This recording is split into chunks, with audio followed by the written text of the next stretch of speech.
नमस्कार दोस्तों, कैसा आप लोग? उम्मीद करता हूँ कि आप लोग भी ठीक होंगे। दोस्तों, अगर आप लोग पावर स्टेप पवन सिंह के असली वाले फैन हो, सच्चे वाले फैन हो, तो लाल वाले बटन को दबा के चैनल को सब्सक्राइब कर दो। अगर आप लोग flop star, red star, pending star के फैन हो तो यहाँ से भग जाओ, आपके लिए कोई टाइम नहीं है।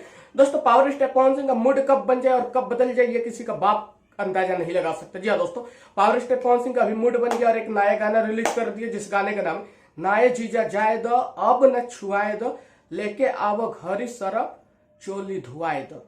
दोस्तों, ये गाना पूरा तबाही मचा कर रख दिया है। हालांकि इस गाने में पावर स्टार पवन सिंह की आवाज है, मॉडलिंग और डांस कोई और किया है, लेकिन गाना दमदार है। और इस गाने को सुनने के बाद मैं यही कहूंगा कि इस गाने को देता हूं 5 में से 5 स्टार।